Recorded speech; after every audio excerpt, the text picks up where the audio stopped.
a la mujer que me invitó aquí a la Cámara de Diputados. Vente, Gela. María de los Ángeles Huerta del Río, un poquito más, mira. Ahí. Mi querida María de los Ángeles Huerta del Río, me da mucho gusto. Nada más háblame un poquito más fuerte de lo normal, pero creo que podemos dialogar perfectamente. ¿Cómo te va? Me da mucho gusto saludarte. Muchas gracias, muy bien, Vicente. Me va muy bien. Gracias por la invitación, a ti y a tu público, por supuesto. ¿Cómo ves esta realidad?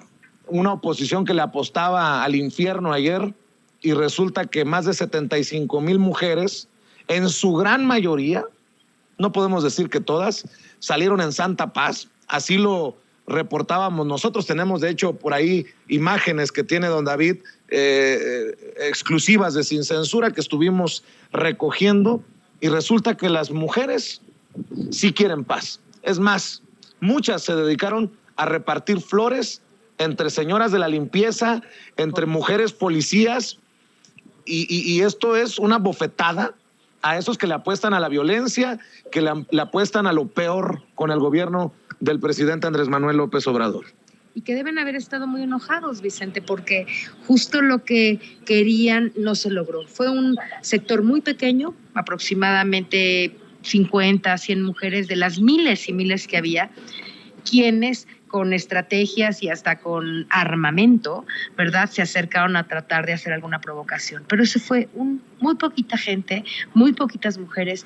Como tú lo estás diciendo muy bien y lo dijo hoy el presidente, el 99% de las mujeres de México marcharon pacíficamente pidiendo reivindicaciones muy legítimas, aunque yo insistiré siempre en que las mujeres de México hoy no deberíamos de ser tratadas por nosotras mismas como víctimas solamente, sino como mujeres capaces de enfrentar la violencia, de resolverla, de pensar qué otras cosas podemos articular como estrategias para no vivir con quienes eventualmente pueden abusar de la vida de una persona. Otra vez lo repito, como te lo dije ayer, el 70% de las mujeres o más de los feminicidios que hay en este país son cometidos por parejas, pretendientes, exparejas, exmaridos o gente conocida de cada una de estas mujeres. Esto significa, ese dato es muy grave, y significa que algo las mujeres tenemos que seguir haciendo para evitar que ese señor con el que viviste 10 años,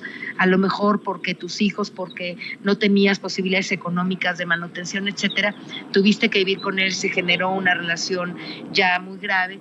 Y entonces el señor, pues con todo este problema cultural, se le hizo fácil matarte. Yo creo que es muy importante que cambiemos un poco la narrativa, que nos hagamos cargo también de lo que sí podemos hacer para resolver este problema y pensemos que el Estado y el gobierno tiene su parte, ¿no? El Poder Judicial, las leyes, etcétera, en la resolución de este problema, pero que hay cosas muy importantes que tenemos que hacer las mujeres en concreto para cuidarnos más y para defendernos mejor. Este es el punto. Las violencias sociales no solamente son en contra de las mujeres, las violencias sociales son en contra de los hombres, lo vimos en el partido ese horrible del fútbol en Querétaro. Y hay toda una dinámica social que se tiene que resolver desde las casas, desde las familias, como decía el presidente, ¿no? Dice, yo seguiré insistiendo en que los abuelos y los padres regañen a sus hijos. Pues es una metáfora eso que dijo para ayudarnos a comprender que la responsabilidad también es de los ciudadanos, claro, también es de las familias, también es de los abuelos. Y él en lo que más está ayudando es en empoderar a las mujeres. Cuando las mujeres tenemos posibilidades económicas es mucho más difícil que aguantemos las atrocidades de una persona violenta. Cuando hay una mujer, como en este país lo hubo durante todo el tiempo neoliberal, mujeres que no tenían posibilidades de independencia económica, era muy difícil. Gracias al presidente de México y gracias al gobierno de la Cuarta Transformación, hoy tenemos a muchas mujeres que están recibiendo programas sociales, ayuda, dinero, que de alguna manera fortalece y empodera la posibilidad de que no tengan que esperar a que llegue un hombre a lo mejor violento, alcoholizado, ¿no? Con toda la carga de problemas que también tienen los hombres y que llegue a una casa a violentar, a patear o a molestar a la mujer o a los hijos. Estos son los aspectos que hacen el cambio en esta transformación, porque nosotros en este gobierno lo que está viendo el presidente es la necesidad de ir al origen, de pensar cómo tenemos que solucionar desde la base de la sociedad y desde cultura los problemas que tenemos. Y aprovecho rápido para decirte con esto que parte del trabajo que estamos haciendo ahora los comunicadores del pueblo, que es una organización a la que por cierto te he invitado y has aceptado, justamente lo que queremos es hablar de estas cosas entre la gente, ir al territorio, platicar, dejar de creer los discursos, ¿no? De que la violencia y de que las mujeres y de que los feminicidios, eso es importante. Lo que las mujeres hicimos ayer en esta marcha pacífica, ¿no? Fundamentalmente pacífica, es muy importante, pero es más importante que las mujeres también estemos incorporando nuevas formas de conocer y de acercarnos a la realidad para poder cambiarla desde lo profundo y no estar esperando a que papá gobierno, papá policía, papá ley solos hagan el problema. Resuelvan el problema. Nosotros tenemos que resolverlo también. Déjame poner en tono más light la conversación. ¿Tú crees que Loret de Mola o que López Dóriga pudieran transmitir así como transmitimos nosotros? Se rompió el tripié, tuvimos que amarrar literalmente como pudimos. Voy a tener que hacer un detrás de cámara después de transmitir para que la gente vea cómo transmitimos sin censura. Pero tú eres un verdadero comunicador del pueblo y para el pueblo, Vicente. Yo sé que toda la gente, creo que miles de personas que te escuchan y te siguen, deben reconocer tu compromiso con el pueblo y con la comunicación genuinamente democrática, ¿no? Un comunicador democrático que es capaz de en un tripié, amarrado a un teléfono y buscando la señal que nos ha costado trabajo aquí en la Cámara, puedas realmente estar dando este servicio de comunicación al pueblo. Yo, como miles, creo que millones de mexicanos, te agradecemos esto y por otra parte, pues también te agradezco que nos acompañes, nos aconsejes, nos orientes en este camino que vamos ya a emprender los comunicadores del pueblo. Y es que esto de los comunicadores del pueblo, que además es lo que te tiene también en la Cámara, yo te preguntaba que si extrañas los debates, el subirte a tribuna, el decirle sus verdades muy aserranadamente a la oposición. Pero esto de los comunicadores del pueblo me parece muy importante en momentos en que el propio presidente parece que nos está lanzando la voz de alerta. Exacto. Aguas, hay una campaña, hay una guerra sucia, y no podemos quedarnos pensando, el presidente tiene razón, no, hay una verdadera inversión para desinformar o para envenenar a la sociedad. Estábamos platicando ayer, Abraham Mendieta, Andrea Chávez, incluso me tocó saludar a Leonel Godoy, de la gran campaña y el gran capital que le están invirtiendo María de los Ángeles. Es gravísimo lo que está pasando, no solamente, como lo dijo hoy el presidente, es una cuestión internacional, está vinculada también con los corporativos y las empresas nacionales en todos los países, y el caso mexicano es muy grave, porque es como una orquesta, todos están funcionando para tratar de pegarle a la legitimidad de este gobierno, ¿no? Para tratar, no solamente al presidente, porque el presidente es muy difícil que le quiten un gallo una pluma a ese gallo, ¿no? Pero si los medios de comunicación tradicionales, Televisa, Televisión Azteca, Radio Fórmula y todos los demás aliados, además con las organizaciones autónomas, el INE, etcétera, están sistemáticamente pegándole a todas las acciones del gobierno de la Cuarta Transformación, tarde o temprano hay algún efecto. Ya las encuestas que vi el día de hoy respecto a lo que la gente piensa sobre el presidente, aunque son manipuladas y aunque son de internet y lo que sea, ya se mira, ¿no? Que respecto al tema social, la percepción de la gente la están ganando ellos, porque esa es una guerra de la percepción. Bueno, o entre su propia gente, quién sabe dónde hagan las encuestas. Ellos mismos, claro, ¿no? Ellos mismos están manipulando. Yo no creo que la estén ganando todavía. Tenemos un 70% de gente que está con el movimiento, pero si seguimos dejando sin hacer nada este proceso, en algún momento van a darle un golpe a la legitimidad del gobierno. Así que qué bueno que lo has hablado con ellos. Y fíjate, por ejemplo, te quiero platicar algo que los comunicadores hoy descubrieron. Los comunicadores del pueblo, la gente me comunicó y platicaron que el INE está yendo a tocar a las casas de la gente en México. Gente que trae su credencial del INE, que dice, soy representante. Te vengo a recoger tu credencial porque la tienes que renovar. Y entonces, para que puedas estar en la revocación del mandato, dame tu credencial. Ya conocemos a 2 personas, ya le hablé al diputado Yergo, de nuestro representante ante el INE, para que denuncien que el propio INE hoy está jugando en contra de la revocación, en contra del gobierno de la Cuarta Transformación, recogiendo credenciales en todo el país para que la gente no pueda ir a votar. Ese es el tamaño del drama. ¿Cómo? Pero, a ver, les recogen la credencial y luego, ¿qué pasa? Mira, aquí llega la gente, te lo voy a comunicar así que como tú en vivo de lo que estoy haciendo. Fíjate, aquí hay una cosa del INE, un documento del INE que dice Registro Federal Electoral, ¿no? Tal notificación para los ciudadanos y los ciudadanos. Entonces, esta notificación dice que al respecto, para la revocación del 10 de abril se llevará a cabo, como todos saben, la consulta será el 10 de abril, y entonces ellos están viniendo a las casas, porque que se modificaron los lineamientos para lo de la credencial, y quien tenga una credencial que ya se vaya a vencer, entonces que le entreguen y no van a poder ir a votar la revocación del mandato. Eso es lo que dice este documento que está llegando a las casas de todas las personas. Y ahorita un compañero llamado Jesús del Estado de México me dijo, vinieron con el documento y pues yo ya les entregué mi credencial porque no sabía. O sea, ese compañero ya no va a poder votar en la revocación del mandato. ¿Cuántas miles o millones de personas hoy el INE se está acercando a sus casas a recogerle la credencial con el argumento de que ya no les va a servir para votar? A lo mejor son millones. ¿Quién lo sabe? Bueno, la estructura de los comunicadores del pueblo nos va a poder, yo a mi vez acabo de transmitir este mensaje a el representante del Instituto Nacional Electoral para que él a su vez haga esta queja ante el INE y me acaba de decir que van a poner la queja. Bueno, ¿tú crees que Loret de Mola? ¿Tú crees que Carmen Aristegui, tú crees que alguien de esos comunicadores va a denunciar que el INE está haciendo una trampa al ir a la casa de las personas a recoger la credencial? ¿Tú crees que lo van a hacer? No, ¿verdad? No lo van a hacer, porque están recogiendo esas credenciales, no sabemos si a mucha o a poca gente en todo el país. El INE. Pues qué denuncia tan fuerte, Gela, y vamos a esperar a que Mario Yergo presente esta denuncia ante los integrantes precisamente del Consejo. Y a ver, Gela, ¿hacia dónde va esto?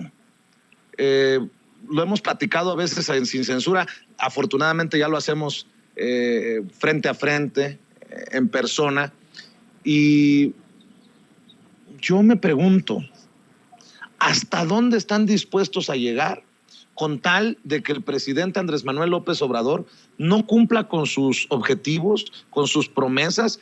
Hoy precisamente, creo que fue hoy o ayer, ya a veces me confundo en qué mañanera, le plantean al presidente que hay una disposición judicial, una orden para que se detenga lo del Tren Maya.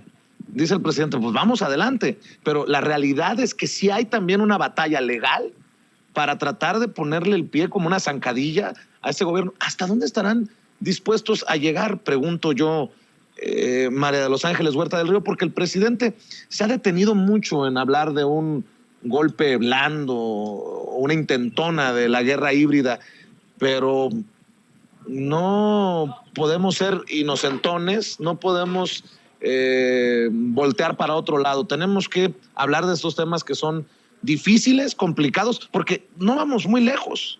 Hasta están jugando con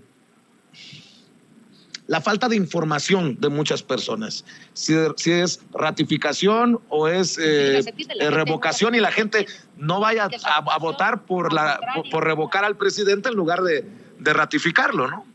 Mira, es muy importante lo que estás diciendo y quiero ilustrarlo con una frase, con un concepto que Lula da hay un documental muy importante que le recomiendo a la gente que vea, que se llama El filo de la democracia. Una periodista le pregunta a Lula qué es lo que cree que fue su peor error, ¿no?, en el transcurso del gobierno que generó, después del gran gobierno de Lula, 8 años en Brasil, el impeachment o el derrocamiento de Dilma Rousseff y al mismo tiempo el encarcelamiento de él por más de 18 meses. Y él le contestó a la periodista, le dijo, creo que mi principal error es no haber mandado al Congreso de Brasil las leyes que impidieran el poder que 9 familias a través de los medios de comunicación de Brasil, TV Globo y otras empresas que tú seguramente conoces, hicieron en contra del pueblo brasileño y en contra del gobierno democrático. Ese es el tamaño del problema. El presidente de México está en su papel, está diciendo, creo yo, pues lo que tiene que decir una persona institucional que entiende el tamaño, la investidura de su rol, ¿no? Pero yo creo que sí hay una guerra blanda. Creo que sí hay una guerra sucia abierta contra el presidente de varios poderes de la Unión. Uno, ya lo mencionaste, es el Poder Judicial, de todos los jueces que están tratando de impedir desde la vía legal los proyectos del presidente. La otra parte de esta guerra la componen los órganos autónomos, en donde ya uno de ellos declaró hace poco, el de competitividad, que no debería de construirse el Tren Maya, ¿no? Ya abiertamente en contra de la propuesta del presidente y otras cosas en contra. El Instituto Nacional Electoral recogiendo credenciales para que la gente no pueda ir a la revocación del mandato, poniendo una fecha muy complicada porque inicia Semana Santa, Domingo de Ramos, haciendo todo lo posible, todo poniendo solamente una de 3 casillas que eran obligatorias, y hay gente que tendrá que caminar hasta 2 o 3 horas para encontrar una casilla si quiere ir a la revocación. El INE operó claramente en contra de que la revocación del mandato sea un éxito. Tenemos, además de los órganos autónomos, tenemos el Poder Judicial, tenemos medios de comunicación llamados el Cuarto Poder, que efectivamente lo son, sobre todo los medios de comunicación abiertos. Mira, en México la gente, solamente el 30% de las personas, un poquito más, tiene acceso a las redes sociales. El 50% de las personas en México solamente pueden ver la televisión. 50%. Y en México, aunque tengas internet, etcétera, el 75% de las personas ven la televisión abierta y escuchan la radio, más del 50% de las personas. Tengo ese diagnóstico, estoy escribiendo un diagnóstico amplio del consumo de medios en México y te digo, qué bueno que hay redes sociales, qué bueno que hay tu programa y muchos otros, pero si no abordamos el problema de manera integral, comprendiendo la fuerza que tienen las empresas y los corporativos mediáticos para influir en la percepción y confundir, como tú lo acabas de decir, en la percepción de las personas, no estamos entendiendo que esta guerra sí se está operando y que el Estado y el gobierno necesitan reaccionar de manera más contundente. El gobierno, los poderes, ¿cuáles son los poderes en favor del gobierno? Bueno, tenemos a la mayoría de los diputados de Morena, que ojalá estén haciendo todo lo que tengan que hacer para reaccionar ante esto.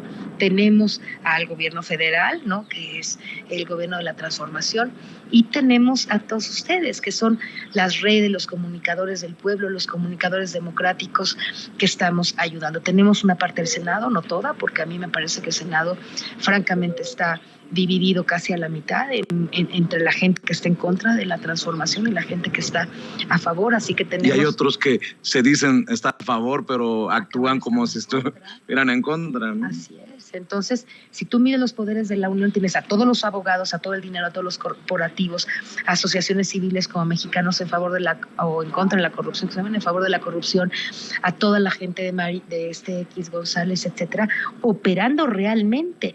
Me acaba de comentar alguien que Frena, fíjate lo que te voy a decir, me lo comentó una compañera, también una comunicadora del pueblo, me dijo que Frena tiene chats y tiene una organización nacional a través de la cual ellos están sistemáticamente pegándole al gobierno de la transformación en todos los estados y todos los municipios de México. Ok, ese es el diagnóstico de la realidad. Ahora, ¿qué estamos haciendo nosotros?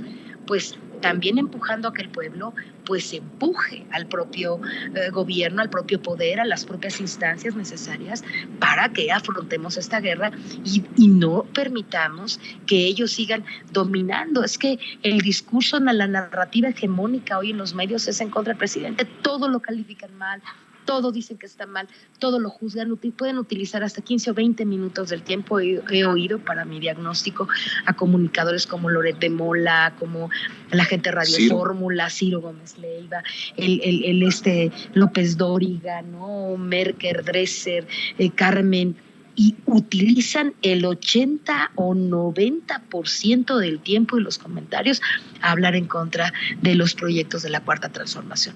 ¿Cómo queremos que la gente, que el pueblo esté realmente en conocimiento de lo que está pasando y de todas las grandes obras que está haciendo el gobierno, si lo único que oye todo el tiempo a través de todos los medios es críticas sistemáticas al sector salud, a los proyectos del presidente, a todo el tiempo? No hay un momento casi, Vicente, en que los medios de comunicación estén hablando en favor o estén demostrando y con hechos, ¿verdad?, anunciándole, informándole a la gente sobre los proyectos y los grandes logros de esta transformación. Así que lo que yo te digo a ti es, pero el pueblo existe y Andrés Manuel no está solo y nos tiene a todos nosotros y va a tener un ejército, te lo digo a ti, de millones de mexicanos que vamos a estar contrarrestando la fuerza, el poder y la hegemonía que están teniendo hoy en día los medios tradicionales de comunicación. Y para armar ese gran ejército de comunicación democrática es que estamos trabajando muchos mexicanos. Pues cuentas conmigo, querida María de los Ángeles Huerta del Río. Te agradezco mucho la invitación y te agradezco mucho que nos regales mucho de tu tiempo, que sé que tienes muchas cosas que hacer, pero estaremos platicando si te parece después de que cierre el programa, pero pues ahí está. Ahí nos vemos. Gracias. María de los Ángeles Huerta del Río, ya veo pasar ahí a Omar García, veo pasar a Hamlet Almaguer.